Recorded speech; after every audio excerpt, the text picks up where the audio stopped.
Courageous Examples of Faith Conquering Fear by Keri Willis. Don't be afraid, Elisha told him, for there are more on our side than on theirs. Then Elisha prayed, O Lord, open his eyes and let him see.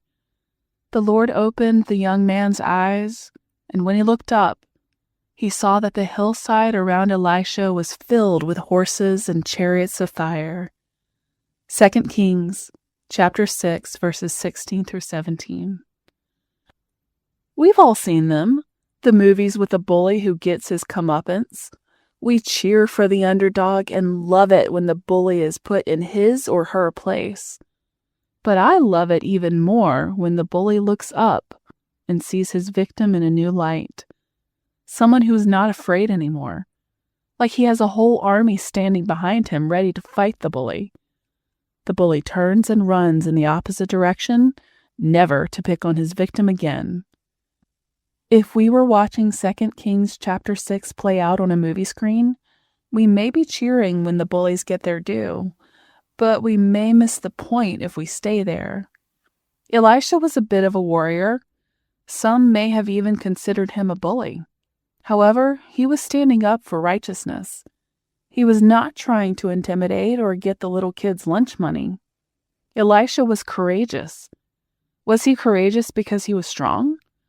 Was he courageous because the men around him were mighty warriors? Was he courageous because he was smarter than the bad guys? He was courageous because he had faith in the Lord of Heaven's armies. Psalm chapter 46, verse 7. He was courageous because he knew his help came from the Maker of the heavens and the earth. Psalm chapter 121. He was courageous enough to believe God would protect them and did not lift a finger against the enemy. In fact, once they had captured the Aramaean army, he fed them and sent them home, never to be bothered by this bully again. There are more than 50 verses, depending on the version, directing us to be strong and courageous. In every single instance, though, we're not supposed to be strong and courageous because of our own strength and wisdom. No, we're supposed to be strong and courageous because the Lord our God is with us. In fact, not only is the Lord with us, but he is before us, behind us, and his hand is upon us. Psalm chapter 139. He is the shield about us. Psalm chapter 3. He is our protector and strong fortress. Psalm chapter 18. Often we get ourselves worked into a fearful frenzy when we're facing unfamiliar challenges. We're afraid we won't have the right resources or the right words to say. We don't ever need to be the bully because our Father owns cattle on 1,000 hills. Psalm chapter 50. He is our confidence. Proverbs chapter 3, verse 26. He will go before us and fight the battles in our stead.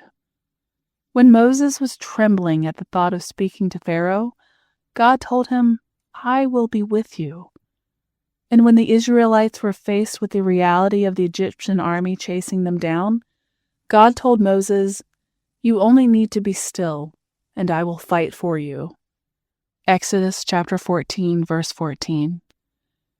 Mary must have been terrified when the angel approached her and told her that she had been chosen by the Most High God to bear the Messiah. She knew the prophecies. She knew the horrible pain she and her family would endure. Yet she said, May it be unto me as you have said. That, friends, is courage.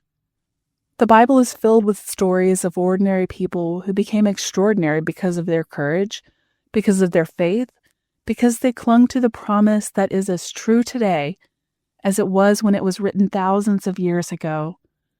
I will never leave you nor forsake you. Deuteronomy chapter 31, verse 6. Hebrews chapter 13, verse 5. Questions for reflection.